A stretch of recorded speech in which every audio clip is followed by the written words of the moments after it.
That night, Adeline couldn't sleep a wink. Charlie's words kept replaying in her head. With every loop, one thing became clearer. She couldn't give up on martial arts. If anything, she had to work even harder. She'd push herself until Charlie had no choice but to see her in a new light. He might never take her on as a student, but she'd show him what a true warrior looked like. Meanwhile, Sean was also wide awake, his mind buzzing. He was dead set on making Adeline his, but his thoughts were also on business. The upcoming U.S. ad campaign for Sterling Quick-Soothe powder as the title sponsor of the finals. This was the perfect launchpad, but now there was an unexpected twist. The American fighter, Skylar Knox, had emerged as a dark horse. For Sean, this wasn't just good news, it was great news. He desperately wanted to break into the U.S. market, and an American contender doing well was exactly the kind of hook he needed. The deeper she went in the tournament, the more attention the event would get back in the States. An American champion? That would be the ultimate jackpot. The event's popularity would explode in the States. Sterling Quick-Soothe powder could ride that wave of hype and become a household name overnight. He hadn't dared to hope for an American champion before. None were even seated in the top 5. But now, it looked like Skylar actually had a shot. It was an unexpected gift. As for Adeline, Sean didn't want her to win. For one, a Canadian fighter winning an event sponsored by a Canadian company might not play well with the American audience. But more importantly, he wanted Adeline to marry him right after graduation. If she won this, she'd get swept up in preparing for the Olympics. And if she won gold there, she'd be caught in that cycle for years. Marriage would be the last thing on her mind. No, the perfect outcome for Sean was for Adeline to lose this match. She could put martial arts and the Olympics behind her, and finally agree to settle down with him. A Skylar Knox victory would capture the heart of the nation. Sterling Quick-Soothe powder could seize that moment, launching across the country and bringing in tens of billions a year for Sterling Pharma. The company wouldn't just bounce back, it would soar to a whole new level. That was the prize Sean had his eyes on. The next day, Clara was on set at an Oris Hill studio soundstage, filming the commercial for MS Gastrocalm powder. Partway through the shoot, Charlie dropped by to check on things. He honestly didn't want to be there, but his wife, Claire, had been dying to see a real commercial being filmed and had pestered him until he finally gave in and brought her along. Clara wasn't exactly thrilled to see Charlie with his wife, but she couldn't deny she was happy he was there at all. The shoot itself was straightforward, and by the end of the day, they had everything they needed. It was a wrap. Claire couldn't hang around the studio lot all day. She had her own work to get back to. About halfway through the shoot, she left for her studio, leaving Charlie and Lance on set. Once the commercial was wrapped, the ad agency's crew immediately took the footage for post-production, while Charlie and Lance took Clara and Lorelei out to the Oris Grand to celebrate. After all, Clara was one of the biggest stars in the country, so her schedule was always jam-packed. This holiday season, she'd been invited to perform solo at the New Year's Eve Gala. It was her first time on the show, so she had to hurry back to Eastcliff for the dress rehearsal. Getting a spot at the New Year's Eve Gala was a huge deal. Only the biggest stars in the country made the cut. The sheer media exposure was so massive that countless celebrities were desperate for a spot on the lineup. Big-name actors would jump at the chance for a bit part in a sketch, and famous singers would happily share the stage with a dozen others, all for a few minutes of screen time. The show was just that popular. In fact, very few artists ever got to perform solo. That kind of spotlight was reserved for the absolute A-listers. For Clara, who was primarily a movie star, landing a solo performance on the New Year's Eve Gala was a massive honor. Her fans across the country were already buzzing, eagerly awaiting her performance. But Clara couldn't stand the thought of leaving Oris Hill so soon. She'd spent more than 10 years searching for Charlie, and now that she'd finally found him, leaving was the last thing she wanted to do. She just wanted to stay with him for a few more days. Still, with the whole country watching, the New Year's Eve Gala wasn't something she could just blow off. She had no choice but to fly back tomorrow morning and get her head in the game. At the dinner table, Clara looked at Charlie. "Charlie, I have to leave tomorrow. I can't stay. Are you sure you'll come to Eastcliff next week to see my dad and me?" "Yeah," Charlie nodded, his promise genuine. "As soon as I wrap a few things up here, I'll definitely come next week." A happy smile spread across Clara's face. "Okay. I'll head back tomorrow and wait for you in Eastcliff." Charlie smiled back. "See you in Eastcliff then. Will you come to the airport tomorrow to see me off?" "Of course. Then it's a date." As it happened, the semifinals of the MMA championship were set to start the next day. Skylar was scheduled to face an Australian fighter, while Adeline was up against a Russian. If Skylar won, she'd face the winner of the other match in the finals for the championship. Charlie felt good about Skylar's chances. With her current strength, he was sure she could win the whole thing. However, he was also hoping Adeline could beat the Russian fighter in her match tomorrow, setting up a final showdown with Skylar for the title. To be honest, the competition wasn't entirely fair to Adeline. She had been the clear favorite to win from the start. But Charlie had used his aura and a special elixir to drastically improve Skylar's physical condition, completely transforming her. It felt like he'd snatched the championship right out from under Adeline. Because he had a soft spot for her, he hoped she would at least take home the silver. After all, she was completely dedicated to martial arts and trained incredibly hard. She'd been training relentlessly since she was a little kid. Even if she couldn't win the championship, she at least deserved to be the runner-up. Clara's flight was at 8:30 the next morning, and the semifinals were at 10. Charlie figured he'd drop her off at the airport first, then swing by the gym to catch Skylar's match. Early that morning, he tracked down his father-in-law, Jacob. "Hey, Dad, you using the car this morning? If not, mind if I borrow it? I need to take care of a few things." Jacob puffed up a bit. "Actually, I'm representing the Fine Arts Society this morning, giving a lecture on antique appraisal down at the Senior Learning Center." Then he shot Charlie a look, his eyes practically screaming, "You get it, right?" Oh, Charlie got it. This was about that last event between the Senior Learning Center and the Fine Arts Society, the one where Jacob had accidentally run into Zoe.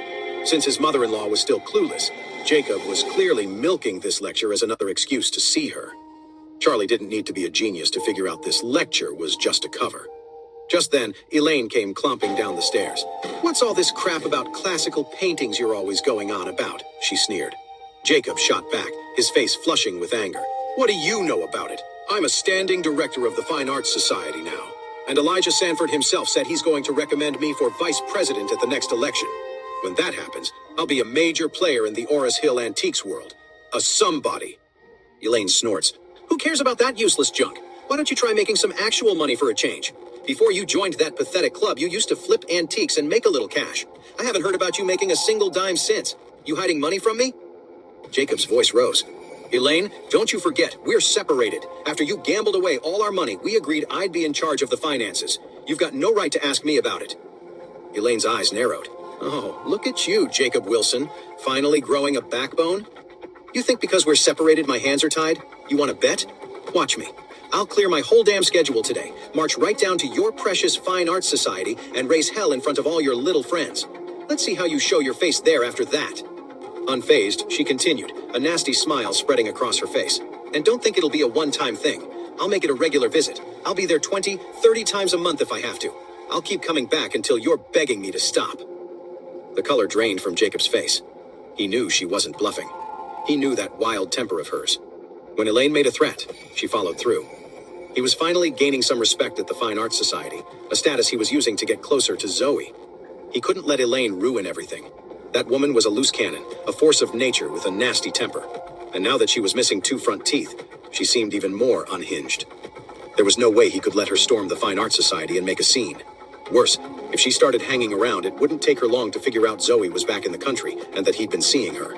If that happened, she wouldn't just cause a scene. She'd unleash hell on both the Fine Arts Society and the Senior Learning Center.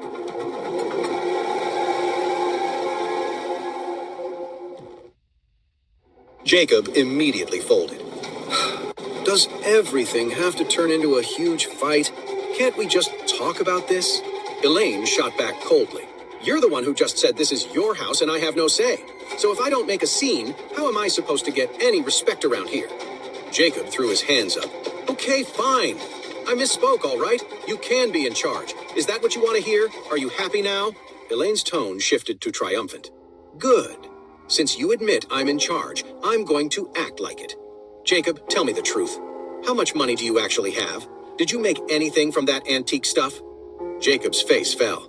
"Money? What money? Don't be ridiculous. The truth is, I'm flat broke. The Fine Arts Society doesn't pay a dime. I used to make a little selling off some antiques, but I haven't had any good finds lately. I bought a few classical paintings recently, paid thousands for one, and it turns out none of them are worth more than a couple $100, all fakes." As he spoke, Jacob sighed. "And I don't know what happened to that guy Irvin Jones. He used to find me all sorts of stuff, help me flip it for a good price. Now I can't find him anywhere. It's like he just dropped off the face of the earth." Charlie had to bite back a laugh. The truth was, Irvin Jones had paid a fortune for Jacob's worthless junk just to get on his good side. They were basically gifts. If Irvin kept that up, he'd go broke, So, of course, he was avoiding Jacob now.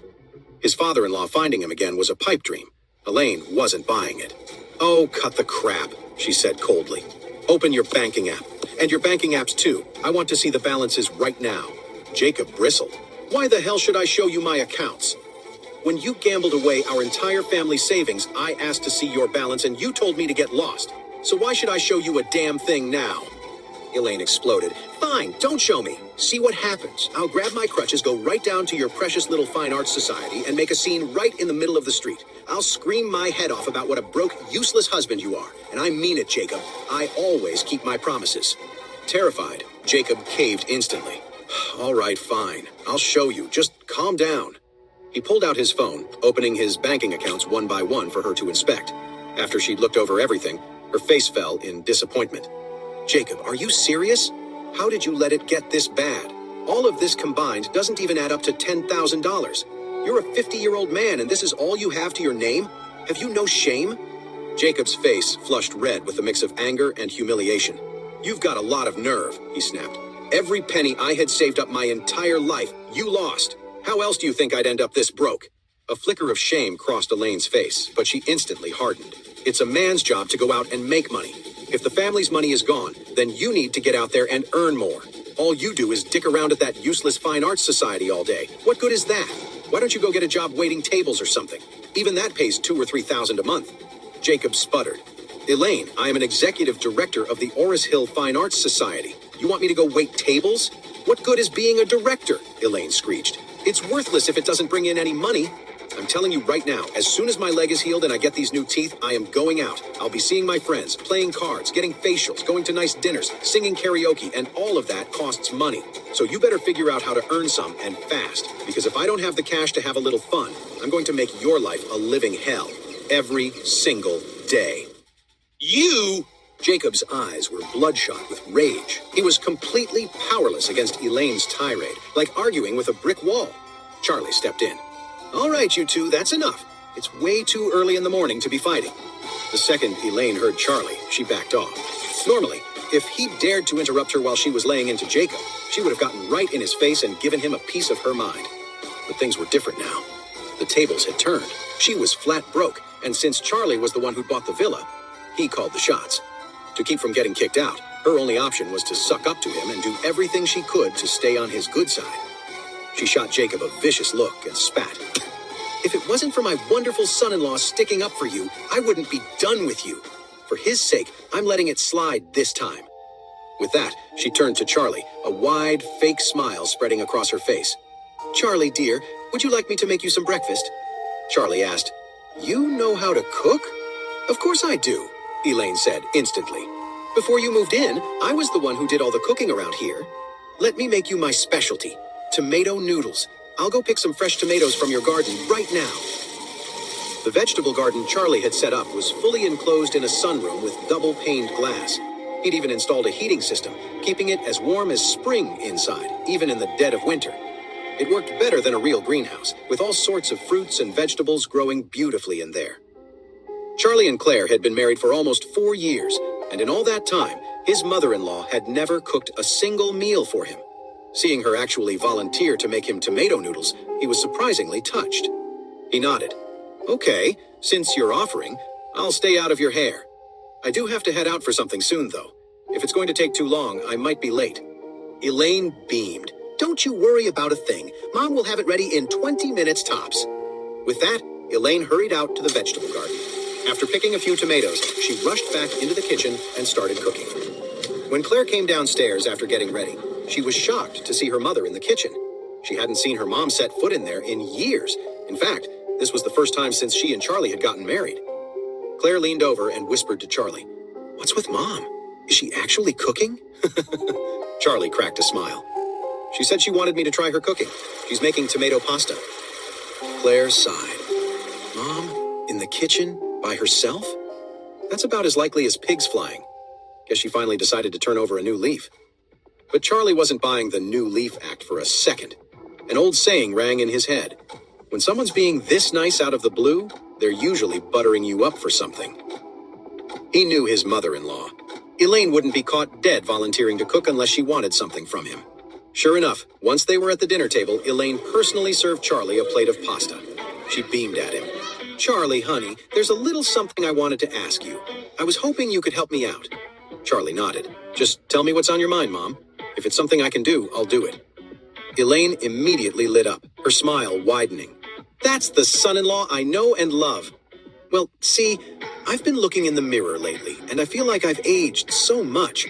It's not just the wrinkles. The crow's feet around my eyes are getting so much more noticeable. Time is just relentless, isn't it? After her little performance, she looked at Charlie with a hopeful smile. Anyway, I recently heard about this amazing anti-aging cream from Europe, made with some kind of high-end caviar. They say the effects are incredible. All the big celebrities use it. I was thinking to help me fight off old age. Maybe you could buy me a set? When Claire heard this, she nearly choked.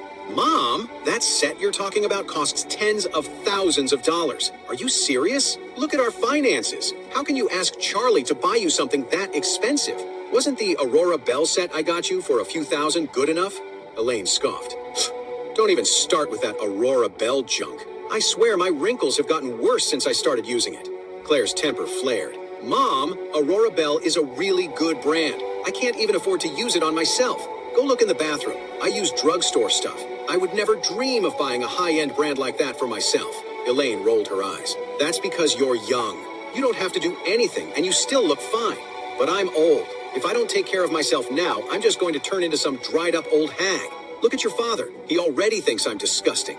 We're separated. He's always talking about divorce. If I let myself go and he actually leaves me, what man is ever going to want me?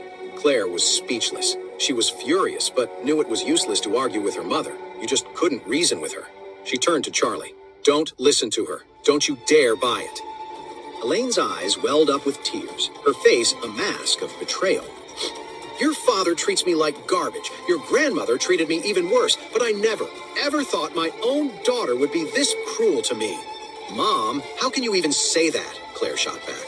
I'm being cruel because I won't let Charlie buy you a cosmetic set that costs a small fortune? That's insane. I don't care, Elaine sobbed. I just want to feel young again, not get old so fast. My life is miserable enough as it is. I can't stand looking in the mirror and watching myself turn into some washed-up old woman. Charlie gently patted Claire's hand, his voice calm. It's okay, honey. Don't get worked up. Mom's got a point. Everyone wants to fight off aging, and she's no different. Elaine nodded eagerly, laying it on thick. My son-in-law is the best. He's the only one who really understands me, Charlie continued. You know, I actually have a friend who's a cosmetics importer. I can ask him about it. He's been wanting me to do a feng shui reading for his new storefront, so maybe I can just get him to give me a couple of sets as payment. Elaine was ecstatic. Really? Oh, Charlie, my dear son-in-law, you really are the best. I never knew. After everything I've been through, it turns out you're the only one I can really count on. Not family, not husbands, not even my own daughter. They all fail you when it counts.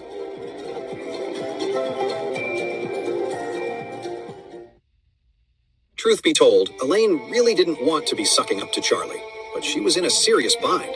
Cut off from the family's money, she was completely broke. And this fancy Thompson First Villa was in Charlie's name, meaning she had no claim to it. More importantly, ever since she'd lost over $2 million in that card game with Yvonne, Elaine knew her status in the family had hit rock bottom. Even Jacob, the husband she'd always pushed around, had turned on her. In this situation, she wasn't in any position to be arrogant. So Elaine knew she had to eat some humble pie and play nice. She had to kiss up to Charlie, and hard. Otherwise, if he ever got tired of her and kicked her out, her life would be over. Besides, the second Charlie mentioned he could ask about expensive cosmetics, she was all over him, laying the praise on thick. Claire had no idea why Charlie would suddenly bring up cosmetics with her mother. Feeling a little helpless, she asked him, Honey, since when do you have friends in the cosmetics industry? Charlie smiled. Ever since I started doing energy alignment consultations, my social circle has gotten a lot bigger. How else do you think I got to know Lance, the head of Beacon Pharmaceuticals? If it weren't for him, you never would have had dinner with a huge star like Clara, right? Claire nodded slowly and sighed. Still, it's better not to owe people favors if we can avoid it. That caviar anti-aging stuff costs hundreds of thousands of dollars. That's way too extravagant for a family like ours. We don't need it. Elaine got anxious and cut her off. Oh, sweetie, who said we don't need it? Charlie didn't say it was too much. What are you talking about? Then turning to Charlie with a huge smile, she said, Charlie, my youthful glow is in your hands now. Otherwise, if your father-in-law keeps trying to get rid of me and actually manages to divorce me, I'll be old and washed up, and my life will be ruined. Charlie turned to Claire. Don't worry so much about the price. I can just cover it with my energy alignment services, so we won't actually be spending any cash. Exactly, Elaine chimed in. My son-in-law is amazing. The only reason I get to live in Thompson Villa is all thanks to you. I think my whole future depends on you. After a beat, she added with a dramatic sigh. People always say a son-in-law is like half a son. I never believed it before, but now I'm a true believer. Claire watched from the sidelines, stunned, completely stunned. She never thought she'd see the day her mother, who was always so hard on Charlie, would suddenly be singing his praises. She just had to say to Charlie, "Then you handle it. I don't even know what to say." Charlie smiled. All right, I'll go see him today. The truth was, Charlie didn't have any friends in cosmetics. He'd made the whole thing up on the spot. He figured that after he took care of business for the day, he'd just go buy 2 sets of the cosmetics Elaine mentioned, one for his mother-in-law and the other, of course, for his wife. The reason he was getting a set for Elaine was that, honestly, her new attitude felt pretty damn good. What does a man want, besides the woman he loves? Isn't it all about status and respect? He was Master Wade, respected by the entire Oris Hill elite. Yet at home, he was constantly getting pushed around by Elaine. For his wife Claire's sake, Charlie had always just put up with it. But now, things were different. Elaine had finally bowed down to him. Anyway, he had more than enough money now. If a little gift now and then was what it took to keep Elaine treating him with respect, he didn't mind throwing her a bone. When Elaine heard that, she gushed, "Oh, you're the best son-in-law in the world. Seriously, I'm so lucky to have you." Jacob, sitting off to the side, couldn't stop sighing. He knew his son-in-law had his ways. If Charlie said he'd get the skincare for Elaine, he'd actually do it. Still, the thought of Elaine getting her hands on a skincare set worth over $100,000 turned his stomach. Just then, Charlie turned to him. "Hey, Dad, any chance I could borrow the car today? I've got a few things to take care of." Charlie needed to get to the airport to see Clara, then rush over to the Oris Hill Stadium. It would be a real hassle without a car. Jacob was quick to reply. "Sure. How about you drop me off on your way? I've got a lunch meeting, so I won't be home. I'll just grab a cab back this afternoon." Charlie nodded. "Okay, let's finish up then. We can head out as soon as we're done." "Sounds good," Jacob said. Elaine's cooking was average at best, but it's hard to screw up tomato pasta, so the meal was at least edible. Charlie and Jacob finished their food and left in a hurry. The second Charlie pulled Jacob's car out of the driveway, Jacob lamented. "Oh, Charlie, you're a pushover. Why would you promise that awful woman such an expensive gift? I can't stand her, and you just let her walk all over you." Charlie just smiled. "It's only a few $100,000. It's not a big deal. Besides, you know I have connections. Getting a hold of that kind of stuff is easy for me." Jacob couldn't help but sigh. Still, what a waste. A total waste. Charlie smiled without saying a word. In the old man's eyes, it would be a waste for Elaine to use a $5 tube of chapstick. But to Charlie, what was that kind of money? He didn't even have to spend his own. He could just call Isaac, Solomon, or Christian and ask them to scrounge up 10 or 20 sets. What was the big deal? The point was, for a small price, he could keep his mother-in-law in line. That was a bargain, really. Jacob, fidgeting in his seat. "Hey, Charlie, speaking of favors, you think you could do your old man one?" Charlie nodded. "Of course, just ask. You don't need to be so formal." Jacob smiled, rubbing his hands together. "Well, if you have a way to get that skincare stuff, you think you could maybe get me an extra set?" Charlie asked, not missing a beat. "Are you planning on using it? I don't think you need it. A guy your age looks more distinguished with a few lines on his face." Jacob gave an embarrassed smile. "I'll be honest, it's not for me. I was hoping to give it to Jo. You know I'm completely broke right now, and she's been back for so long without me getting her a single gift. It's just embarrassing." He trailed off, then continued. "So I figured, since you've got a hookup for this stuff, maybe you could help me get another set. It would really score me some points, you know?" Charlie got it. As a guy, he totally understood what was going through Jacob's head. What man doesn't want to make the woman he loves happy? The problem is when you just can't afford it, and you're powerless to do a damn thing about it. That used to be Charlie. He'd been broke, with nothing to his name. He remembered all the times, on Claire's birthday, on their anniversary, when he wished he could give his wife a real gift. But with no money, all he could do was dream. The first, truly valuable thing he ever gave his wife was that jade necklace he bought for her at Rare Earth, right after Stephen found him. Before that, he would have given Claire the world. But with what little he had back then, he couldn't have even afforded a simple makeup kit. It didn't matter how old Jacob was. Right now, he was still head over heels for Zoe, the woman he'd lost more than 20 years ago. So of course, he wanted to give her something special. Charlie understood completely. So he said, "Okay, I'll make an extra set for you." "Really?" Jacob was so thrilled he was practically speechless. He beamed. "That's fantastic! My boy, you've really done your old man a huge favor." Then his voice dropped to a conspiratorial whisper.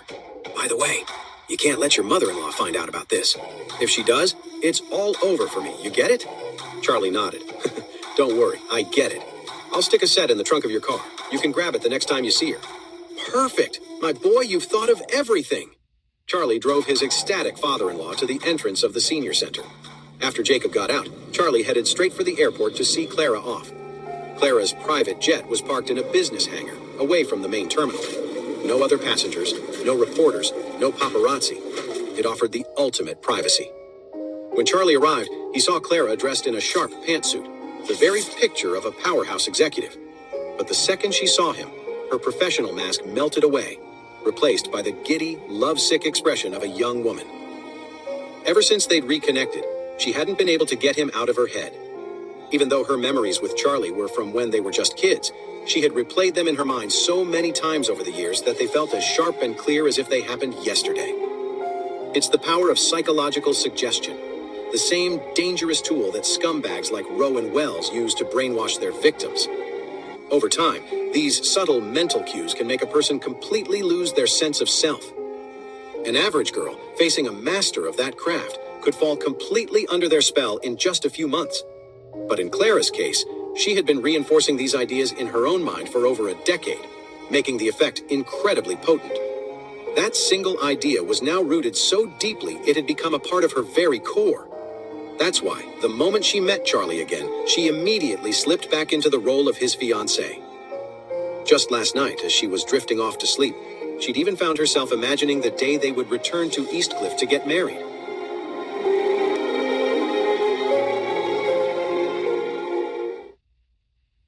Clara's heart leaped at the sight of him. She rushed over, grabbing his arm and murmuring, "Charlie, I'm heading back to Eastcliff today. Are you going to miss me?" Charlie managed to smile. "You have to go. You've got the rehearsals, and the whole country is waiting to see you perform." "That's not what I asked," Clara mumbled, her disappointment obvious. "I want to know if you'll be sad to see me go." Charlie wanted to say he was fine with it, but he knew that would crush her.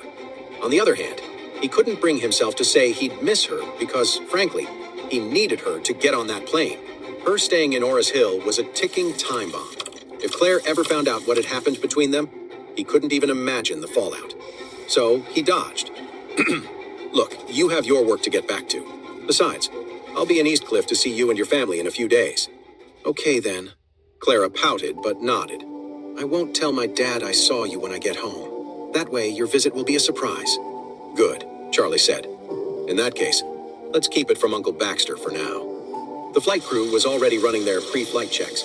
Lorelei had already taken Clara's bags and boarded the private jet. Clara stood at the door of the plane, gazing up at the tall, handsome man in front of her. "Charlie," she said softly, "after I leave, you have to remember to miss me, okay?" Charlie nodded. "I will. Don't worry." Her tone turned serious. "You need to remind yourself every single day that I'm your real fiancé. All these other women, they're just temporary. You made a promise to my dad, your Uncle Baxter. You can't let him down." Charlie's head was spinning. All he could manage was, "Right, I know. Hey, it's getting late. You should get on the plane." Clara let out a soft hum of agreement. "Then I'm leaving," she said, her voice full of reluctance. "Goodbye. Have a safe flight." Clara pursed her lips, looking at him. Then, mustering her courage, she leaned in and kissed him on the cheek. "This is a reward for you in advance," she said, a blush rising on her face. Charlie was taken aback. "A reward for what?" "For remembering to miss me," she said with a small smile. With that, she turned and boarded the private jet. She stood in the doorway, waving, until the cabin door slid shut. The jet's engines roared to life, and it slowly began to taxi out of the hangar. Charlie let out a huge sigh of relief. He rushed back to the parking lot and drove straight to the city center. The second he was on the road, he called Isaac. The call connected instantly. "Isaac," Charlie said, "I need you to do something for me. Can you look up a high-end skincare brand? I think it's an anti-aging line made with caviar." Isaac replied without hesitation. "Yes, master. I know the one. We carry it at the Oros Grand. It's one of the top luxury skincare brands in the world." Charlie was surprised. "The Oros Grand sells skincare?" Isaac chuckled. "Master, since you've never stayed with us, you might not be familiar with all our amenities. The hotel has a high-end shopping center on the ground floor. We have boutiques for all the major luxury brands. It's fairly standard for five-star hotels. The goal is to provide our top-tier guests with a one-stop experience for lodging, dining, entertainment, and shopping. That way, they never even have to leave the property." "Oh, that makes sense," Charlie said, finally understanding. "In that case, can you get me 3 sets of that caviar anti-aging line and have someone deliver them to me at the Oros Hill Stadium?" By the time Isaac got back with the cosmetics, Charlie was already at the Oros Hill Gymnasium. Today was the semifinals, and the hype was through the roof. Skylar Knox's one-move knockout in the last match had gone viral, pulling in crowds from all over the country. Because of her, the semifinals today drew in viewers from all over the nation.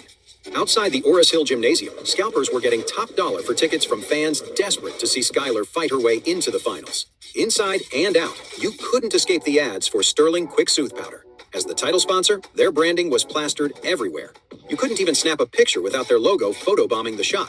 On top of that, the TV station broadcasting the match kept the Sterling Quick Soothe Powder logo permanently fixed in the corner of the screen. Even crazier, a swarm of online streamers was on site, broadcasting live to their followers on various platforms, which expanded the brand's reach exponentially.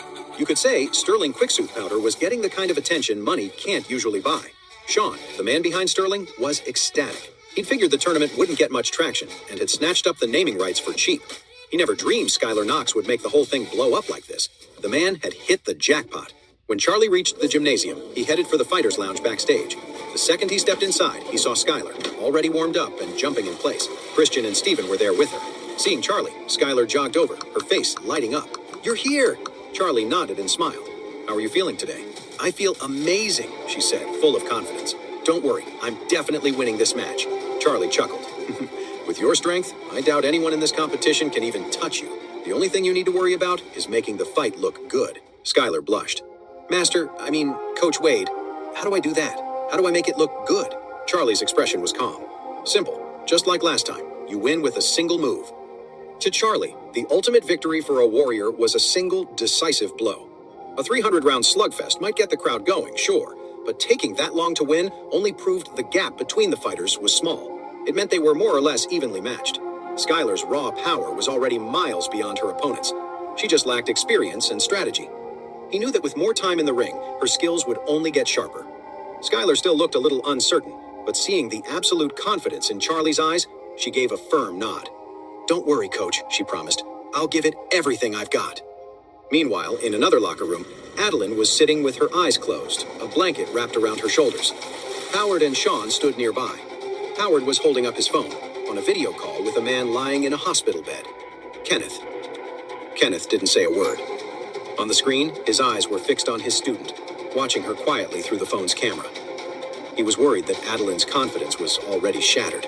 After all, what they'd seen from Charlie hadn't just shattered their worldview, it had completely demoralized them. Still, Kenneth was just hoping Adeline could pull it together for the match. Even if she couldn't take the championship this time, second place should have been an easy grab with her skill. But if her head wasn't in the game, she might not even make the podium. Thankfully, watching her on the video feed, Adeline seemed to be her usual self. She wasn't the type to get all hyped up before a fight anyway. She usually just sat quietly with her eyes closed, trying to center herself, just like she was doing now. Seeing it was almost time, Howard spoke up. "Adeline, 5 minutes." Adeline opened her eyes and gave a slight nod. "I know." "I've got your master on video," Howard said. "Anything you want to ask him?" With that, he flipped the camera around, and Adeline found herself looking at Kenneth's face on the screen. She saw him in his hospital bed, looking frail and pale, and asked respectfully, "Master, how are you feeling?"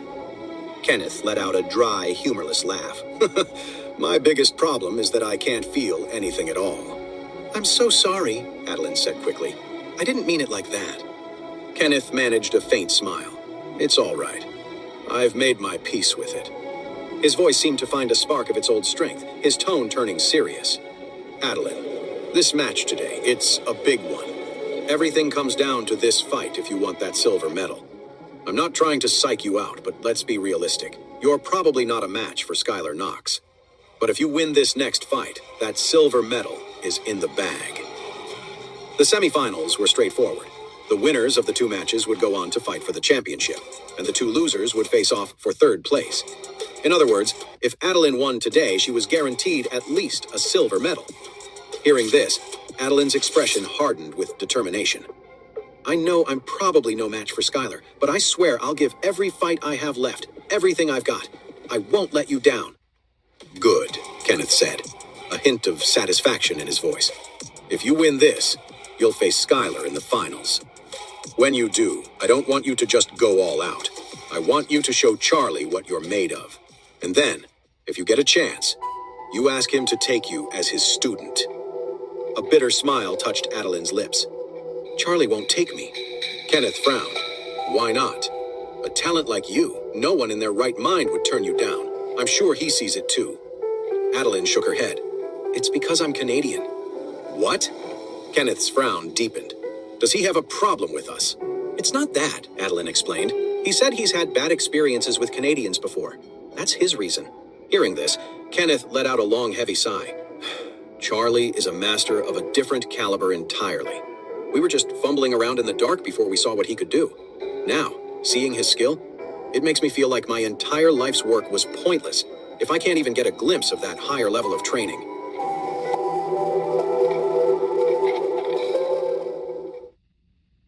A wave of regret washed over Adeline. She'd been living in a bubble. She saw that now. All she wanted was to break out, but Charlie hadn't even given her the chance. Kenneth saw her face fall and tried to rally her.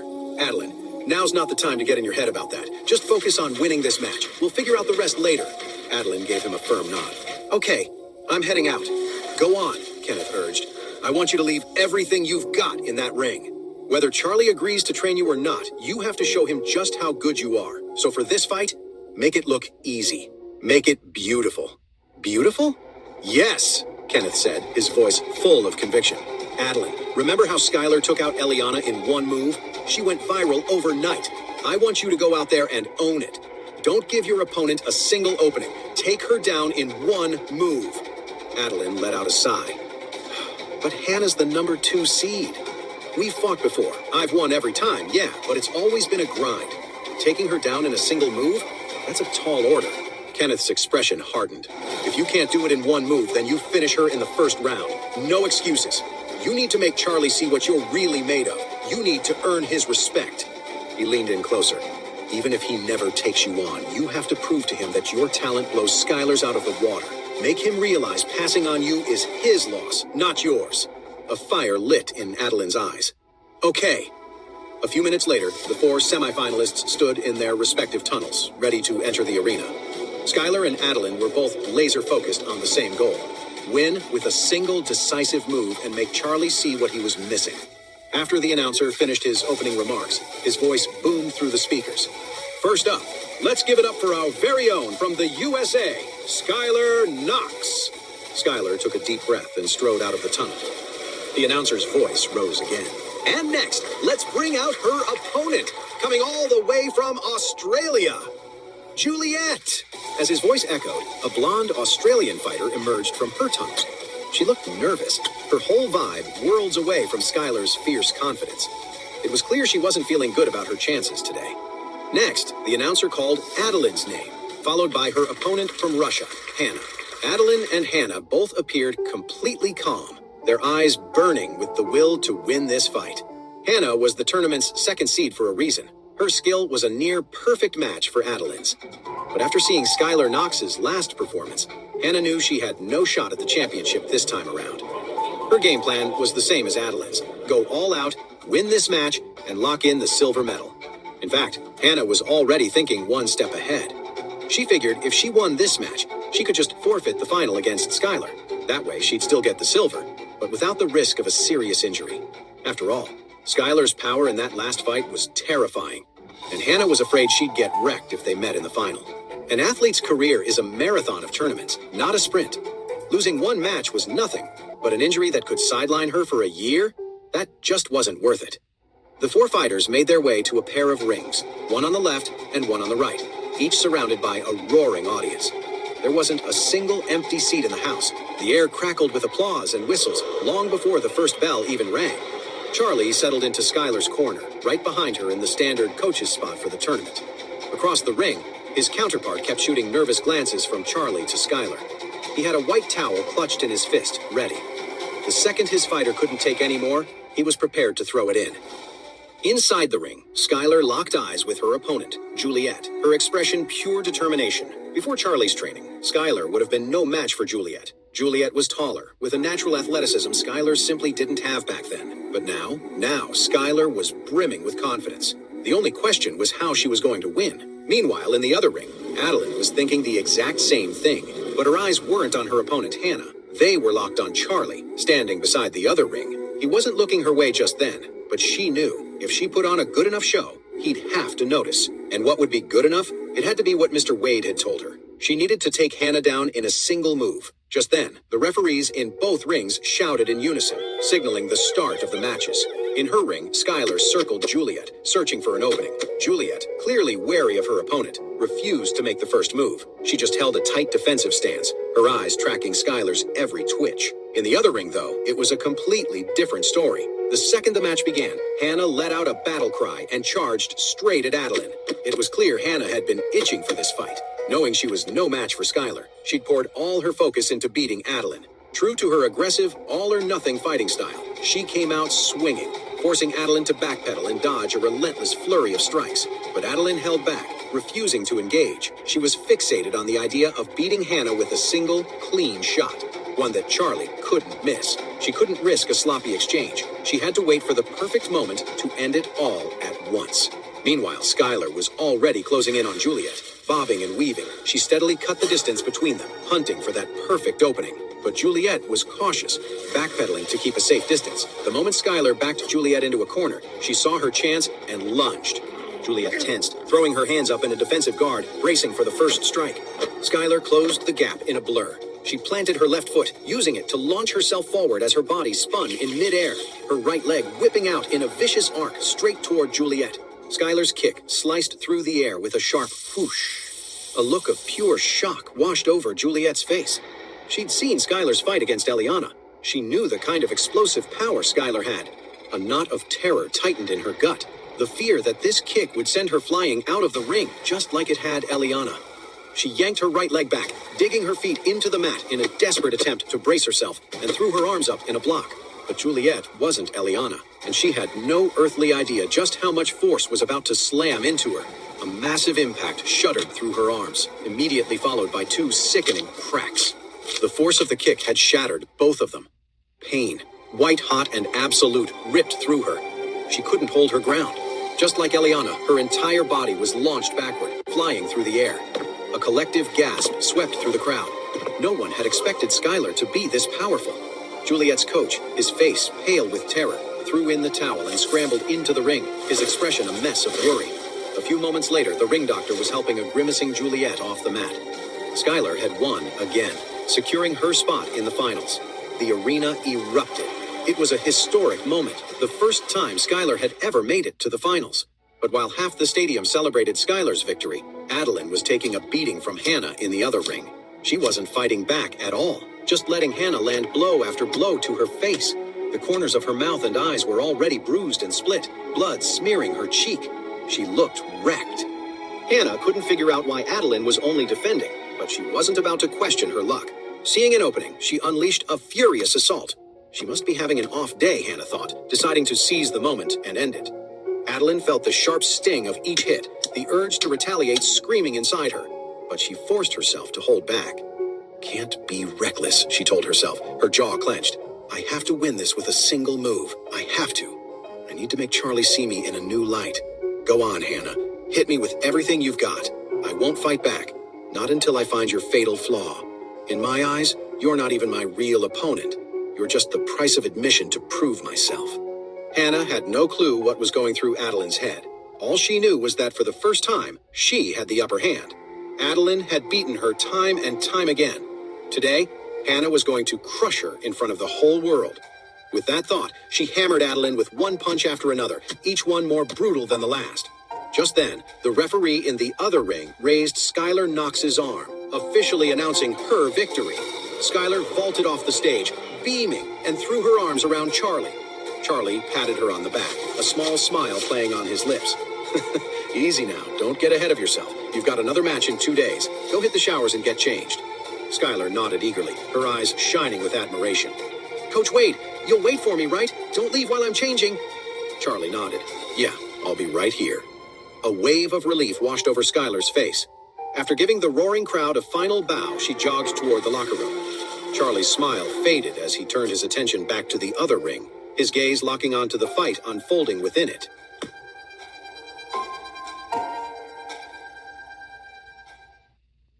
Watching from a few feet back, Charlie was surprised. He hadn't expected to see Adeline getting absolutely pummeled by the Russian girl. She was just taking it, completely passive, not even trying to fight back. Her face was already a mess of bruises, blood trickling from the corner of her mouth. The skin near her right eye was split open, and it was genuinely hard to look at. Drawn in, Charlie stepped right up to the edge of the ring. He zeroed in on Adeline and saw it. Despite the beating she was taking, her eyes were laser-focused, tracking her opponent's every single move. He couldn't make sense of it. If she was tracking her opponent that closely, why wasn't she fighting back? What the hell was she waiting for? And then, Adeline's eyes met his. She was taken aback by the shock on his face, but it was more than that. She could see a flicker of something else in his eyes. Pain. Is that for me? She wondered. Is he actually worried about me? A bitter laugh almost escaped her. Why would he feel sorry for me? To him, I'm just some naive girl who doesn't get how the world works. My strength is a joke, like an ant he could crush without a thought. Besides, my master humiliated him. He probably hates me just for being her student. He might be into Hannah, the girl battering my face in, but me? No way.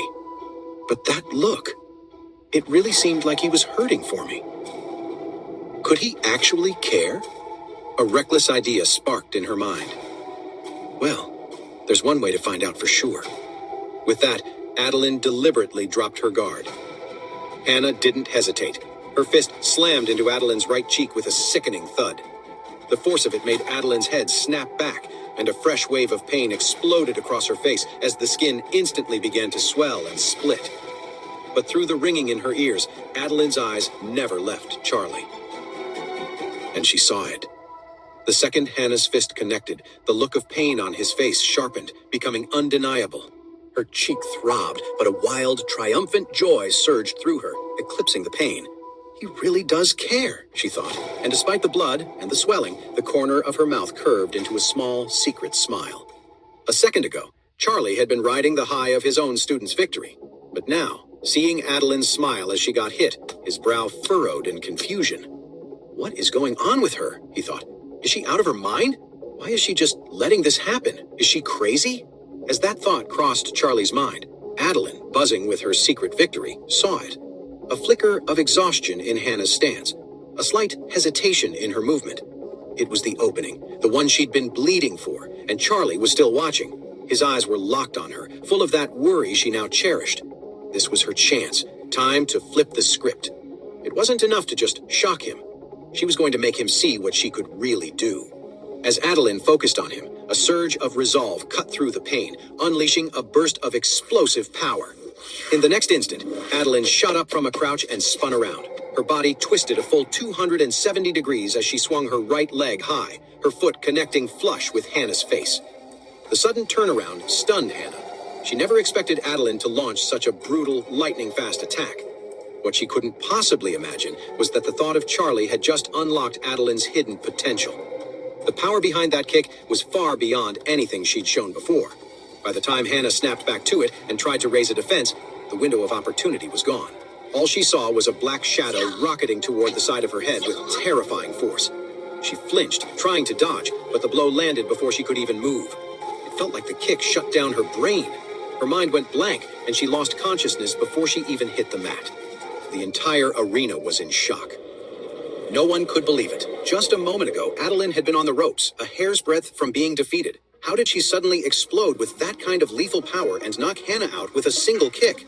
After a moment of stunned silence, the crowd erupted into thunderous applause. For the audience, tonight's fights had been absolutely incredible. In both main events, the winner had taken out their opponent with one clean, decisive move. First, there was Skylar, who had blasted through her opponent's defenses with a kick like a hurricane. And now, Adeline, who had taken a beating the entire match without throwing a single real punch. But when she finally made her move, it was devastating. She had just waited for one slip-up, one momentary lapse, and then ended the fight, clean and decisive. Watching from the stands, Charlie couldn't help but be impressed. He'd thought Adeline was completely overwhelmed, but he never expected that after taking so many hits, she'd be able to seize an opening and turn the tables to win with a single move. Her patience and grit were something else. At that moment, the referee rushed over to check on Hannah. Seeing she was out cold, he immediately called for the on-site doctor. The medic hurried in, confirmed she was unconscious, and said she needed to get to a hospital. Several staff members carefully placed Hannah onto a stretcher and rushed her out of the arena. Adeline stood in the center of the ring, her gaze sweeping over the roaring crowd until her eyes locked on Charlie's face. Seeing the shocked look on his face sent a thrill through her. "I did it! I won in just one move, just like I said I would. Are you proud of me?" Charlie met her gaze, a little taken aback by the sheer determination burning in her eyes. After a moment, he gave her a solid thumbs up from across the arena. A few seconds later, he gave a small wave, then turned and walked away, disappearing into the crowd. Adeline watched him go, a little stunned, but then she replayed the image of his thumbs up in her mind, and a warm, sweet feeling bloomed in her chest. The referee raised the microphone. "And now, I declare the winner of this match. From Canada, Adeline!" The announcer's voice boomed through the arena. What an absolutely electrifying day of fights. I don't think anyone wanted to see them end. In a stunning turn of events, the winners from both of today's matches have qualified for the finals, each with a single strike victory. That includes Skylar Knox from the United States.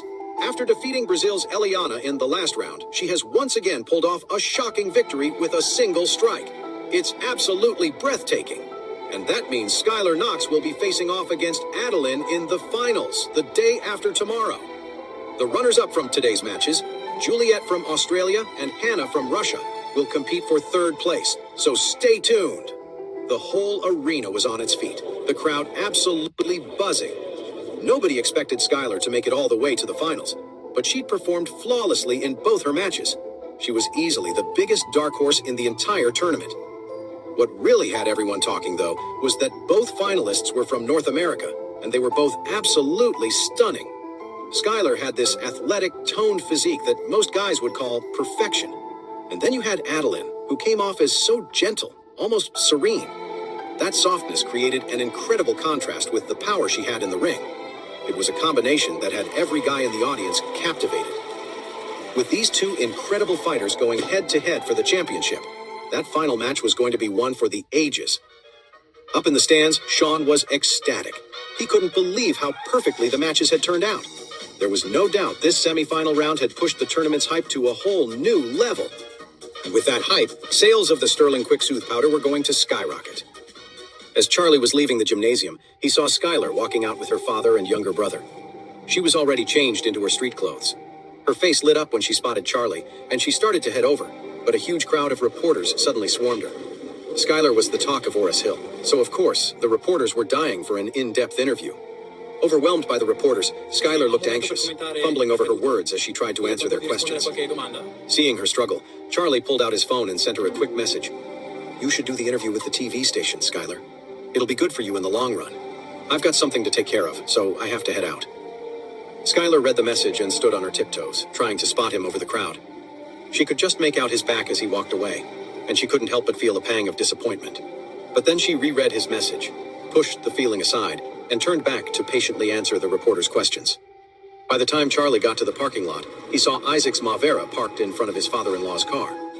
Isaac saw Charlie approaching, quickly got out of his car and said respectfully, "Master, I brought the cosmetics you asked for. They're in the trunk. If you want to pop your trunk, I can load them in for you." "All right, go ahead," Charlie said, taking out the key to the BKM and popping the trunk. Isaac quickly opened his own trunk and pulled out 3 huge, luxurious gift boxes. Even at a glance, the packaging looked incredibly expensive. The kind that would put a luxury brand like Henley, whose products start in the 6 figures, to shame.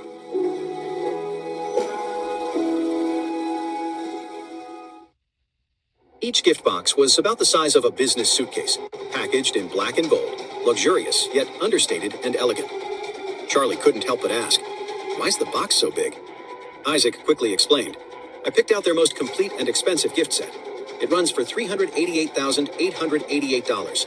It comes with their entire product line, and the classics like the face and eye creams are all the largest sizes they make." Charlie nodded. "Thanks for going to the trouble." "Not at all, Master," Isaac replied hurriedly. "It's what I'm here for." Charlie hummed in acknowledgement. "By the way, Isaac, I'm heading to Eastcliff next week. I need you and Orville to hold down the fort here in Orris Hill. Keep a particularly close eye on my wife.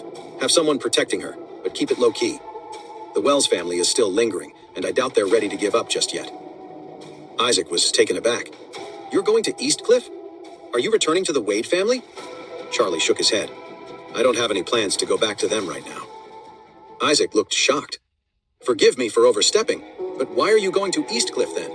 If you're not going back to the Wades, you need to watch out for Carter Kevin. I heard that after his surgery, he was stuck in bed for 2 weeks straight. He absolutely hates your guts." "He hates my guts?" Charlie sneered. "Some punk from the Kevin family thinks he can run his mouth at me. I have real business in Eastcliff. If he's dumb enough to get in my way, I'll make damn sure he regrets it." Isaac tried again. "Should I let the family know? They could host you, make things easier while you're there." "No need," Charlie said firmly. "I don't want the Wade family knowing about this trip, so I need you to keep it quiet for me." "Of course, Master." Charlie nodded. "All right, old man, I have a question for you." Isaac snapped to attention. "Please, ask anything." Charlie's gaze sharpened. "Do you know what happened to my parents?" "How they died?" Isaac looked uneasy. "When your parents passed away, I wasn't working for the Wade family yet. I was still in school. After I graduated, I started at a company the Wades owned, and eventually worked my way up to being their representative here in Orris Hill. Back then, talking about your parents was a taboo subject in the family. The old-timers who were there before me never said a word about it, so I never learned the details." Charlie frowned and gave a slight nod. It sounded like there were definitely secrets surrounding his parents' deaths, but it was probably top-level information within the Wade family, way above Isaac's pay grade. So he didn't press the issue, just said, "Remember what we talked about. Don't mention this to anyone. If the Wade family asks, you can't tell them a thing." Isaac looked almost terrified as he blurted out, "Don't worry, my lips are sealed. I won't breathe a word of this to anyone." If this had happened before Charlie took down the Elite Eight at the foot of the Whitemont Mountains, Isaac would have naturally sided with the Wade family. Back then, Charlie was just another young heir, and the family itself was Isaac's master. But after witnessing Charlie's incredible, almost supernatural power that day, he had pledged his life to serving him. In other words, in Isaac's eyes now, he had only one master, Charlie. If Charlie asked him to turn against the Wade family, he'd do it in a heartbeat. After saying his goodbyes, Charlie left the Orris Hill Stadium and drove off. Instead of going straight home, he called his father-in-law. "Dad, where are you?" Jacob's voice was practically beaming. "Hey, I'm at the senior school. The lecture was a massive success. The whole place is buzzing about it. Seriously, the energy here is just incredible." Charlie nodded, a smile playing on his lips. "So, is Zoe there?" "You know it," Jacob whispered, his voice full of glee. "She's sitting right here next to me. I'm introducing her to the fine art of Tobias Flores's calligraphy." "Wow," Charlie said, grinning. "I didn't know you were an expert on Tobias Flores." "Of course," Jacob declared proudly. "I haven't just studied Tobias Flores. I've researched dozens of masters." Charlie chuckled. "All right, well, you'll have to give me a lesson sometime." He shifted gears. "By the way, I got those skincare products you asked for. I'm going to bring them over now so you can take them home. If Elaine sees an extra set, you know it's going to be a whole thing." Charlie had asked Isaac to prepare 3 sets of the skincare products. He'd figured that besides the one for Elaine, he should get a set for his wife Claire, and of course, the one Jacob wanted to give Zoe. But if he brought all 3 sets home, Elaine would definitely find a way to get her hands on the other 2. He had to get this one to his father-in-law first, just to avoid the inevitable drama. With Jacob already out of the house and with Zoe, the timing was perfect. Jacob's voice lit up instantly. "Oh, my boy, you're a lifesaver. I just mentioned it this morning, and you've already got it handled. That's incredible." Charlie smiled. "It's no big deal. Just hang tight. I'll be right there," Jacob replied quickly. "All right, call me when you get to the main gate. I'll run down. Okay, 10 minutes later, Charlie pulled up to the gate of Oris Hill Senior School and called Jacob.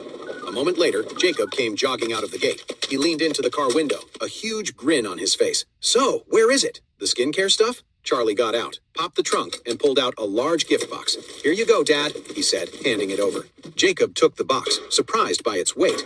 "Damn, this thing is huge. What all is in here?" Charlie replied, "Probably a dozen or so products. It's the whole collection, so it has everything." Jacob nodded. "For a set this big, I guess a few $100,000 doesn't seem so crazy." Charlie smiled. "It's more than a few. This is their top-of-the-line set. It costs $388,000. "Holy hell!" Jacob sputtered, his eyes wide. "For one box? Almost 400 grand? For that kind of money, you could buy a car." Charlie nodded. "Yes, you sure could." Jacob sucked in a breath through his teeth. "Cosmetics that expensive? That woman, Elaine, doesn't deserve something like this. Hey, listen to me, Charlie. Why don't you take this one back and just get her a set that costs around 100,000? You could save a fortune." He leaned in closer, his voice dropping conspiratorially. "Think about it. You could use that extra cash for anything. We could buy some antique scrolls and paintings to hang around the house, you know? Give the place a more scholarly, refined feel. I could appreciate them every day. Wouldn't that be better?" Charlie played along, a smirk on his face. "Or, here's an even better idea. We return this, spend a couple thousand on a high-quality fake, and save almost the whole 380 grand. The moment the words left Charlie's mouth, Jacob slapped his thigh. "My boy, that's genius! A brilliant idea. You take this back, give her the fake, and she'll never know the difference." Charlie knew Jacob was still stewing over Elaine losing that $11 million. It was a resentment that had been festering for years, and it only got worse after Zoe returned to the States. The more Jacob saw how much Elaine paled in comparison, the deeper his bitterness grew. He'd even wanted a divorce, but Elaine had dug her heels in, refusing to let him go. It was no wonder he couldn't stand the sight of her anymore. But this plan of his, Charlie thought it was so petty it was almost pathetic to risk all that drama over a set of cosmetics. Getting caught trying to pass off a knockoff would be humiliating enough, but it wasn't just about Elaine. If Claire found out her own dad had bought fake skincare for her mom, she'd be devastated. So he said to Jacob, "It's not worth the headache. Just forget about it and get this over to Auntie." Jacob nodded. "By the way, Charlie, I won't be home for dinner tonight. I'm meeting up with some friends from my senior ed class." "Okay," Charlie replied. "I'll head home then." With that, Charlie drove back to their place in Thompson alone. As he pulled into the driveway, he saw Claire's car was already there. Looks like she got off work early. Charlie parked and walked inside, gift sets in hand. Elaine was kicked back on the sofa in the living room, watching TV. Claire had just finished washing some strawberries from their garden and was carrying them out of the kitchen in a bowl. Seeing Charlie, she asked, "Honey, where have you been? You left so early and you're just getting in now." Charlie held up the 2 gift boxes with a smile. "I went to pick something up for you and Mom. I had a client who needed an energy alignment reading." The truth was, Charlie hated lying to Claire, but the full story was tangled up in too many secrets he couldn't reveal yet. For now, he needed a believable explanation for where 2 sets of ridiculously expensive cosmetics came from. The energy alignment expert gig was his cover story, and he had to stick to it. Seeing the 2 sets of high-end caviar skincare, Claire blurted out, "Wait, you traded an energy alignment consultation for cosmetics?" Charlie smiled. "Yes, he gave me 2 sets. I figured one for you, one for Mom. You both deserve to use some top-of-the-line stuff." Claire was about to protest, but Elaine shot up from the sofa, so excited she didn't even bother with her slippers. She hobbled over, barefoot and limping, a massive grin spreading across her face. "Oh, my darling son-in-law! You really got that caviar skincare for me?" Charlie nodded, handing her one of the gift boxes. Elaine snatched the box and, without another word, plopped right down on the floor to tear it open. The moment she saw the huge gift box overflowing with all kinds of products, she was ecstatic. "Holy crap!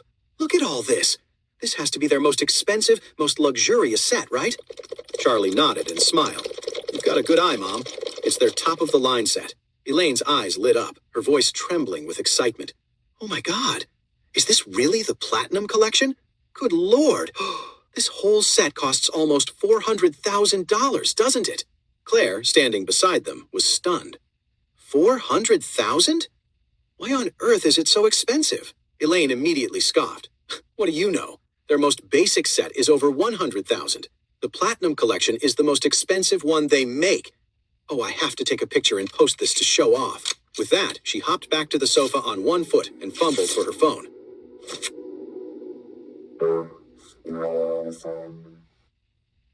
Claire pulled Charlie aside. Mom was just talking this morning, she whispered.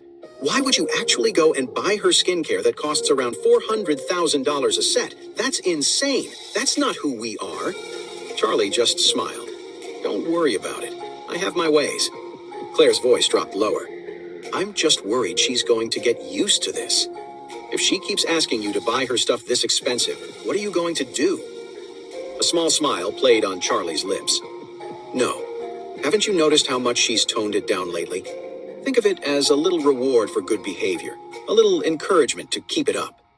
Right on cue, Elaine was already recording a video on her phone to post online. Everyone, look at the 2 sets of caviar skincare my amazing son-in-law bought me. She gushed. Both are platinum sets. Together, they're worth over $700,000. Hearing this, Charlie immediately cut in. Mom, those aren't both for you.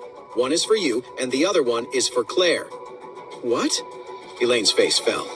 But she's so young. She's naturally beautiful. You can't find a single wrinkle on her face. Why would she need anti-aging skincare? All she needs is a simple moisturizer. Charlie's tone was firm. No, I bought 1 set for each of you. You can't take Claire's. Elaine was fuming, but she knew better than to yell at Charlie these days. She didn't dare make a scene or even talk back, so she could only give a stiff, angry nod. Fine. We'll do it your way. 1 for me and 1 for Claire. I can't bring myself to use something this expensive anyway, Claire said. Elaine's eyes lit up and she opened her mouth, but Charlie cut her off. Honey, if you don't want to use it, I'll just return both sets. Hey, don't do that, Elaine said in a panic. Claire, it's a gift from Charlie. You can't be so ungrateful. Claire started to protest, but Charlie just picked up one of the sets and pressed it into her hands. When your husband gives you something, he said, you use it. And when it runs out, I'll buy you more. A warmth spread through Claire's chest. Feeling the depth of his love for her in that simple gesture, she finally nodded. Seeing her prize was secure, Elaine said, well, I'm going to go wash my face and try mine right now. I can't wait to see what it feels like. With that, she snatched up her box and hurried to the elevator to go up to the 3rd floor. Claire watched her go, sighing helplessly. It seemed her mother's vanity was something that would never, ever change. To be fair, her mother had been getting better lately. At least she was nicer to Charlie, not as hostile and critical as she used to be. It made things a lot calmer around the house. Just then, her phone buzzed. It was her mom. Hey, Mom, what's up? Elaine's voice was a frantic whisper. Claire, get up to my room, now. Come alone. Don't let Charlie follow you. What is it, Mom? I'll tell you when you get here. Claire didn't have much of a choice. She turned to Charlie. Mom needs me upstairs for a second. Charlie didn't think anything of it and just nodded. Claire took the elevator to the 3rd floor and walked to her mom's room. The second she reached the door, Elaine yanked her inside, slammed it shut, and bolted the lock. She spun around, her voice a nervous hiss. Sweetheart, listen to me. I think Charlie's cheating on you. What? Claire frowned. Mom, what are you talking about? Why would you even say that? Why? Elaine snapped, whipping out a shopping receipt. Look, this receipt says he bought 3 of the same platinum sets, but he only brought 2 home. So where's the 3rd one? He must have given it to some other woman. Claire stared at her mother, baffled. Charlie was completely devoted to her. How could he possibly be cheating? Mom, you're seriously overthinking this, she said firmly. There's no way Charlie would ever cheat on me. No way? Elaine raised her eyebrows. Oh yeah? Then explain this. Why did Charlie buy 3 sets of skincare but only bring 1 home? Where did the other 2 go? Claire fumbled for an answer. Maybe he bought them for a friend. A friend? Elaine scoffed, her face a mask of disappointment. Oh, honey, only someone as clueless as you would fall for that. You buy something like that for a woman, obviously. And he's an orphan with no mother or family. Besides that girl, who else would he be buying it for? Claire's confidence wavered. Her mom actually had a point. Charlie didn't have any female relatives or close friends in town. So who was the extra set of skincare for? Could it be for Warnia Smith? Now that she thought about it, Warnia did seem a little too friendly with her husband. But Claire just couldn't make herself believe it. Warnia wasn't just anyone. She was the heir to the entire Smith family fortune and had just recently taken over as its head. Her status was untouchable. You'd be hard-pressed to find a more powerful woman in the entire state. And Charlie was a married man. It just didn't make sense that a woman like Warnia would get involved with him. Still, The receipt in her mother's hand was undeniable. An order for 3 sets of skincare. Who was the third set for? As Claire got lost in her thoughts, Elaine leaned in and whispered, "Honey, tell me something. What's the deal with you and Charlie?" Claire looked at her. "What deal?" "You know," Elaine said impatiently. "The stuff between a man and a woman." "Look, I'm not going to beat around the bush. Have you and Charlie actually slept together yet?" Claire's face flushed crimson. "Not yet," she stammered. Elaine practically shrieked. "What? Not yet? Are you stupid? After all this time, you still haven't sealed the deal? What on earth are you waiting for?" Claire hung her head, embarrassed. "I don't know," she mumbled. "It's just, our relationship has always been complicated. We only got married because Grandpa insisted. We've just never, you know." Elaine's tone immediately turned serious. "Claire, listen to me. Are you out of your mind? If you're not there to take care of them, he's going to find someone who will. Do you have any idea how many little gold diggers are lining up for a shot at him?" Leaning in even closer, Elaine hissed, "Listen to your mother. You need to find a way to lock this down, and fast. The best thing you can do is get pregnant as soon as possible. Otherwise, one of these days, someone is going to sink her claws into him, and this whole family is going down with you. And don't you forget, this villa is in his name. If he decides to divorce you, he'll kick us right out on the street, won't he? I'm telling you, I would rather die than go back to that crappy little apartment we used in. This Thompson villa, I am never leaving." Claire felt a fresh wave of mortification wash over her. It wasn't that the thought hadn't crossed her mind, but she was always too shy to be the one to make the first move. Now, hearing what her mom was saying, she couldn't help the knot of anxiety tightening in her stomach. Elaine sighed dramatically. "You know, I used to look down on Charlie so much. I really thought he was a good-for-nothing. But look at him now. The guy's actually got some game. All these big shots he has wrapped around his little finger, that's a real talent. And this place, a villa worth over $100 million. Living here feels incredible. If he keeps this up, he'll probably talk someone into giving him an island in Hawaii." Claire cringed. "Seriously, Mom? You have to stop daydreaming." "You gotta have dreams," Elaine said, her voice dropping to a conspiratorial whisper. "You never know. One day they might just come true." She leaned in closer. "Look, you and Charlie need to hurry up and make this a real marriage. And you need to find a chance to ask him who he bought all that skincare stuff for. Don't take this lightly. If Charlie's even thinking about cheating, you need to shut that down immediately. And if he's already crossed that line, you need to drag him back." Even with the anxiety swirling inside her, Claire said firmly, "Mom, don't jump to conclusions. I trust Charlie. He's not the kind of person you're making him out to be. Honey, it's better to be safe than sorry." Claire stammered, "I'm not having this conversation with you anymore. I'm going downstairs." Elaine grabbed her arm, shoving the receipt into her hand. "Here's your proof. You find the right moment, and you ask him." Clutching the crumpled receipt, Claire turned and rushed out of the room. Downstairs, Charlie was stretched out on the sofa, watching TV. The screen was filled with nonstop coverage of the MMA championships. The American underdog, Skylar Knox, was getting a ton of airtime, a new national hero. But it was the Canadian fighter, Adeline, who had also captured the audience's respect, even in defeat. Just then, the announcer's voice cut through. "We're getting reports that Adeline isn't just an outstanding young fighter from Canada, but she's also a top student at the University of Ottawa. Her family, the Gibbs, is one of the top 4 families in Canada. She's what you'd call the total package: brains, beauty, and wealth. Born with a silver spoon, no doubt. But who would have thought a girl like that would trade a life of luxury to become a professional fighter?" Charlie let out a quiet sigh. He never would have guessed Adeline was the heiress to one of Canada's most powerful families. At that moment, the screen cut to a high-definition close-up of Adeline, taking a barrage of hits from her Russian opponent, Hannah. Charlie watched as her face, bruised and swollen, was battered by the blows. But her eyes, they were still blazing with this incredible determination. He couldn't help but admire her spirit. She was tough but not reckless, strong but patient, knowing exactly when to hold back and when to strike. In a way, she reminded him of himself. He sighed, a flicker of regret passing through him. If she weren't a foreigner, a girl with that kind of potential, he would have gladly taken her under his wing, helped her go even further in the world of martial arts. Charlie was a firm believer in the wisdom of his ancestors. If they are not of our people, They will never be of our heart.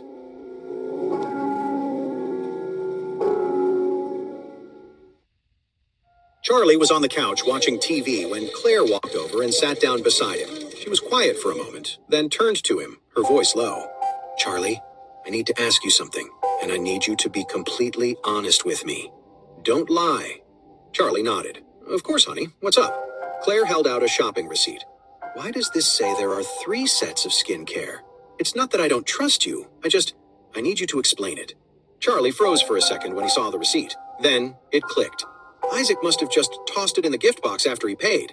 He glanced around, making sure her mom, Elaine, wasn't in earshot, and whispered, "Okay, I'll tell you the truth, honey. The 3rd set was for your dad." "My dad?" Claire asked, completely baffled. "Why would Dad need a top-of-the-line skincare set?" Charlie gave an awkward smile. "I probably shouldn't even be telling you this, but you're my wife, and I can't lie to you. But you have to promise me that if I tell you, you won't go after him about it." Claire narrowed her eyes. "If you're telling me I can't even talk to my own dad, how do I know you're not just using him as an excuse?" "Do you really think I'm that kind of guy?" Charlie replied quickly. "I always own what I do. Why would I throw your dad under the bus to save myself?" Claire sighed. "Okay, fine. I promise. Now tell me what's going on." Charlie explained. "This morning, your mom said she wanted that specific brand of skincare, and I told her I'd get it. Then, when I was driving with your dad, he asked if I could pick up an extra set for him. He said he wanted to give it to Zoe." "Zoe!" Claire exclaimed. "His first love, Zoe?" "The one and only," Charlie confirmed with a tight smile. Claire's face flushed with anger. "He's still in touch with her? I let it slide when he had dinner with her while Mom was missing, but Mom's back now. How can he still be doing this?" "Look, with something like this, the best we can do as their kids is just stay out of it," Charlie said. "They are separated right now, after all." "Oh," Claire groaned. "Separated isn't divorced. You're still married, and that means you have to be faithful." Charlie just shrugged. "You know how things are with them. Their relationship isn't exactly normal. It's complicated." Claire let out a frustrated sigh. She knew Charlie wasn't lying, which only made her feel more helpless. "Well, if Dad asks you to get anything else for Zoe, you have to tell him no. We can't enable him to cheat on Mom, period." "Got it." Charlie agreed immediately. "Don't worry, I won't." Meanwhile, at Oris Hill General Hospital. While Adeline was visiting Kenneth, she got some news. The Australian athlete Juliet, whom Skylar had defeated in today's match, was also being treated there. Howard had gone to check on her and came back with some shocking information. Apparently, during the match, Skylar had kicked Juliet so hard she'd broken both of her arms. Now, Juliet was in casts and had officially announced she was pulling out of the 3rd-place competition the day after tomorrow. That meant the 3rd-place title automatically went to Hannah, the fighter Adeline had beaten. Worse yet, Juliet wasn't just withdrawing from this one competition. There was a good chance she might have to retire completely. For an MMA fighter, your arms are everything. Once they're broken, it's incredibly difficult to get back to peak condition, even after they heal. For a pro athlete, an injury like that could be career-ending. The news stunned Adeline. She knew Juliet had hurt her arms in the fight, but she had no idea it was this bad. Juliet was a top-tier fighter, yet Skylar had broken her arms with a single kick. It just went to show that Skylar's physical strength and power were on a whole other level. Although Adeline was more skilled and experienced than Juliet, when it came to raw strength, she was actually a bit weaker than the taller fighter. If even Juliet couldn't take a hit from Skylar, Adeline was afraid her own match against her would be a huge risk. After hearing this, Kenneth couldn't help but sighs. "Adeline," he said, "I think you should forfeit the match." Adeline stared at him in disbelief. "What are you talking about? Why would you want me to forfeit now? You're the one who always said a true warrior never surrenders without a fight." Kenneth sighs. "That's for normal situations, but you've seen for yourself how incredibly strong this girl is. If you fight her, you're going to get seriously hurt. Then you won't just be losing a match, you'll be losing your entire career." Adeline pursed her lips, her voice low. "But if I back down without a fight, how can I hold my head high and keep doing this? Isn't there a saying about being willing to walk into the lion's den?" Kenneth said urgently, "There's another old saying. He who fights and runs away lives to fight another day. If you get seriously injured, your career really could be over." "I worked so hard to finally get Charlie's attention today," Adeline said firmly. "If I give up now, he'll just look down on me. I'm not running away. I'm going to give it my all in the finals. I'll face her head on, and even if I'm doomed to lose, I'll lose with dignity. Kenneth sighs heavily. If Charlie were willing to take you on as his student, that would be one thing. But from the way he's acting, it's clear he's not interested. So what if you put on a show for him? In his eyes, you're a nobody, a complete stranger. It doesn't matter, Adeline said with a small, determined smile. It doesn't make a difference whether he takes me on or not. I just don't want him to look down on me. Kenneth understood Adeline. He knew that look on her face. Her mind was made up. He turned to Howard, who was standing beside her. When they're in there, if it looks like she's in real trouble, you throw the towel to the ref immediately. Understand? Howard was about to nod when Adeline cut in, her expression turning to ice. Howard! Don't you dare throw in that towel. In this match, I can accept any kind of loss, but I will not accept quitting. Jacob was out for dinner tonight. He'd said he was meeting with some bigwigs from the Fine Arts Society and the Senior University program. The call came in just after 9. Charlie was on the couch in the living room, watching TV with his wife Claire. His mother-in-law Elaine was sprawled out on the love seat with a caviar anti-aging mask on, scrolling through a video app on her phone. Wow, she muttered to herself. That Canadian girl who came to Oris Hill for the fighting tournament is gorgeous. Charlie knew she meant Adeline. Just then, his phone buzzed. He saw Jacob's name on the screen and answered. Hey, Dad. Jacob's voice was slurring a bit. Hey, my favorite son-in-law, he said. Can you come pick me up from the mansion? I've had a few drinks. Charlie didn't miss a beat. Sure, I'm on my way. He got to his feet. Mom, Claire, I'm gonna go get Dad. He had a few too many with his friends from the Fine Arts Society. Claire stood up too. I'll come with you. Charlie nodded. All right, let's take your car. The mention of Jacob drinking made Elaine snap. That old fool gets more ridiculous by the day. Charlie, don't you dare go get him. Let him crawl home on his own. When he gets here, I'll lock the door and make him sleep in the yard. Charlie just shrugged.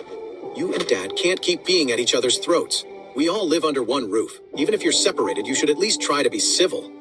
The warning hit its mark. Elaine's mind started racing. Even though Jacob and I are separated, we're still living in Charlie's house. If I make things too difficult for Jacob, it'll just piss Charlie off, and I can't afford that. It's not worth it. She quickly swallowed her anger, waving a dismissive hand. Whatever, I can't be bothered with a man like him anyway. As soon as my leg is better and I get my teeth fixed, I'll be out having my own fun every day. We won't have to get in each other's way at all. Charlie hid a small smile. Okay, mutual respect and staying out of each other's hair. Sounds like a plan. Elaine immediately put on a syrupy sweet smile. Well, my dear son-in-law, I will need a little spending money then. I'm completely broke. How am I supposed to go out with my friends if I can't even pay my own way? They'll stop inviting me. Charlie knew exactly where this was going. Her mind was always on the same things. Money, looking good, playing cards, and living the good life. She was only lying low because her bad leg was a hassle, and losing 2 front teeth had demolished her ego. The second her leg was healed and her smile was fixed, she'd be itching to be out on the town every day. And if she was broke, who knew what kind of trouble she'd stir up to get what she wanted? For Charlie, though, giving her some money was a small price to pay for a little peace and quiet. So he said casually, how about this? Once your leg is better and your teeth are fixed, I'll give you $50,000 a month for spending money. Really? Elaine's eyes went wide, her whole face lighting up. 50 grand a month in pocket money was an insane amount. Even back when she had $2 million in the bank, she wouldn't have dreamed of blowing through that much in a single month. After all, her usual expenses were pretty straightforward. Playing cards, shopping with her friends, facials, dinners out, karaoke nights, and the occasional new outfit or fancy skincare product. $50,000 a month was more than enough to cover all that, with plenty left over.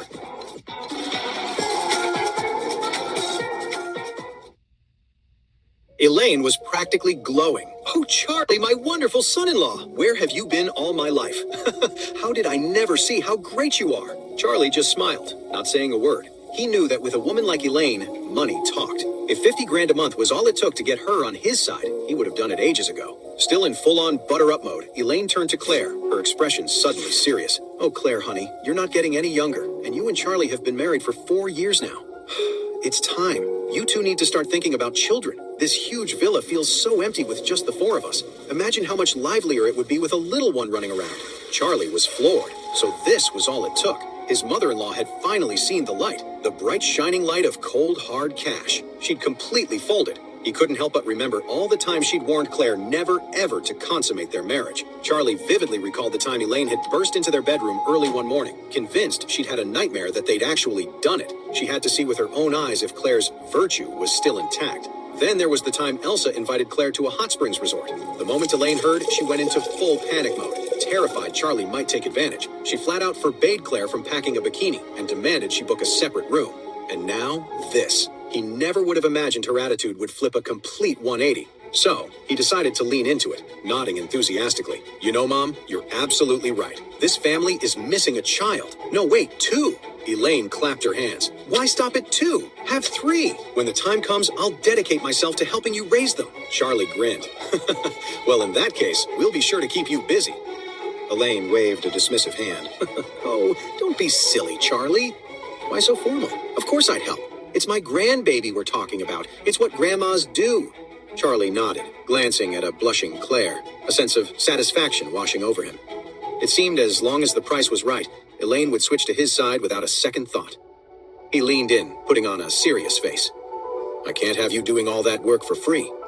So what if I gave you, say, $100,000 a month for each kid, as a little hardship allowance? Oh my God! Elaine shot up from the sofa, her eyes wide with glee. Are you serious? $100,000 a month per child? So with 2, that's 200,000? Charlie nodded solemnly. Mom, when have I ever lied to you? Elaine was practically bouncing. Deal! That's a deal! She spun toward Claire, practically vibrating with excitement. Claire, honey, I know an old doctor who has this amazing secret fertility remedy. I'll buy some for you two. We'll have you trying for twins in no time. Elaine knew her $50,000 a month allowance was fine for her day-to-day expenses. But if she wanted to seriously upgrade her lifestyle, that money would get stretched pretty thin. But things were different now. After losing over $2 million in that disastrous gambling spree, she'd lost all control of the family's finances. Jacob wouldn't give her a dime, and Claire wasn't handing over her own money either. With her own savings wiped out, getting any extra cash was next to impossible. But if she could just get Claire to have twins with Charlie, her monthly income would skyrocket from $50,000 to $250,000. $250,000 a month. With that kind of money, she could live like royalty. Claire couldn't believe Charlie was trying to bribe her mother with money. Worse, she couldn't believe it was working. She was so embarrassed that she wanted to crawl into a hole. Just then, Elaine noticed her silence and started prodding. Honey, how about I take you to the doctor tomorrow? He can prescribe something to, help. Claire felt trapped. Mom, stop. You're being ridiculous, she said, mortified. Elaine's expression was dead serious. How is that ridiculous? I just want to hold my grandson sooner rather than later. Claire knew if they didn't leave right that second, her mom would never let it go. She grabbed Charlie's arm and pulled him toward the door. We have to go. We need to pick up Dad. Charlie just smiled. All right, we'll get your dad first. We can talk about twins later. Elaine called after them. Yes, talk later. How about tomorrow?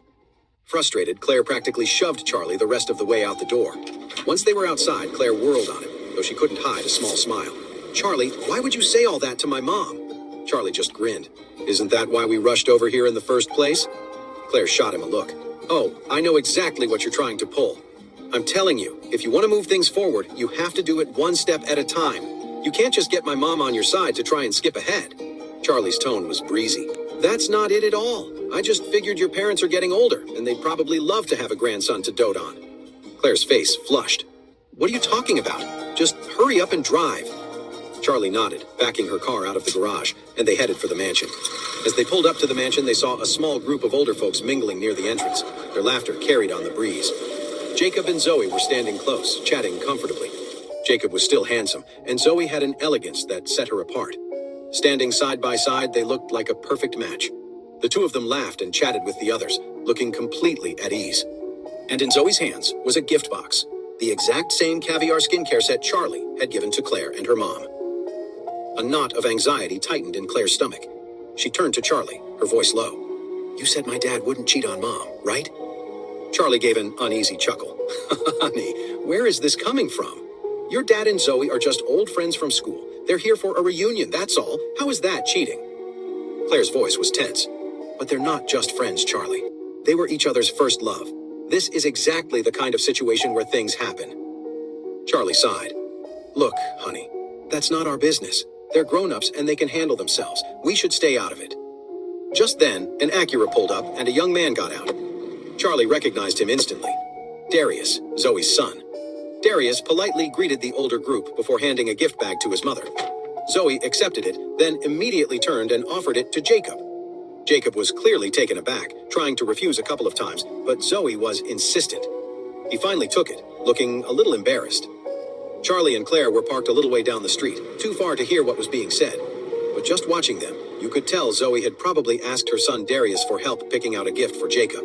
Seeing them exchange presents made Claire's mood sink even lower. "Look at Dad and Zoe," she muttered. "They're not acting like old friends. They're acting like a couple of lovesick teenagers, just older." Charlie gave a slight nod. He'd noticed for a while now that they still had feelings for each other. I mean, Zoe had even given Darius the name Jacobin, which was all the proof you needed that she'd never really gotten over Jacob. And as for Jacob, after years of being walked all over by Elaine, who knew how much he must have missed Zoe? If Elaine had just disappeared after she stole his bank card, Jacob and Zoe might have actually gotten back together by now. Finally, Claire couldn't take it anymore. "Honk the horn a couple of times and get his attention," she said to Charlie. "Otherwise, he'll be out there talking for another half hour." Charlie nodded and tapped the horn. Jacob glanced over and recognized Claire's car, figuring Charlie was there to pick him up. Waving with a huge smile, he reluctantly turned back to Zoe. "Oh, Zoe, my son-in-law's here to get me, so I should probably head out." Zoe smiled warmly. "Text me when you get home so I know you made it back okay." "Okay," Jacob replied, beaming. While Jacob was saying his goodbyes, Claire whispered to Charlie, "Dad has no idea I'm here. I'm going to slip into the back seat." With that, she quietly opened her door and slid into the back. She knew her dad. He always rode shotgun, so as long as the passenger seat was empty, he'd jump right in without a second thought. She was banking on the fact that he'd had a few drinks and wouldn't even think to look behind him. The second he saw Charlie, he'd just pull the door open and get in. And that's exactly what happened. Jacob waved one last time to Zoe and Darius, then trotted over to the car. Without hesitating, he yanked open the passenger door, plopped into the seat, and started to sing. He trailed off and grinned at Charlie. "Hey, my good son-in-law. Thanks for coming all this way to pick me up." "Anytime, Dad," Charlie said. "Don't worry about it." "Right!" Jacob patted Charlie's arm gratefully. "And thanks for putting that skincare set together for me. Zoe absolutely loved it. Man, that might be the most expensive gift I've ever given anyone in my life." He let out a long sigh. "I really owe you one." Charlie heard him bring up Zoe so casually, so full of sentiment, and realized with a jolt that Jacob had completely forgotten his own daughter was sitting right behind him. He quickly shot Jacob a look, trying to catch his eye, to warn him they weren't alone. But Jacob, a little tipsy, was completely oblivious. "All right, let's go," he said, plopping the gift bag on his lap. "Zoe had Darius secretly buy me something. Look at this. I'm going to open it right now and see what she got me." Not knowing what else to do, Charlie just said, "Okay, I'll drive as smoothly as I can, but you should be careful with that." As he spoke, he tried again, flicking his eyes toward the rearview mirror, hoping Jacob would finally get the hint. Jacob had no idea what Charlie was trying to tell him. Tearing at the wrapping paper, he said earnestly, "This is from Zoe. Of course I'll be careful. I'd rather break my own arm than let this thing get a single scratch."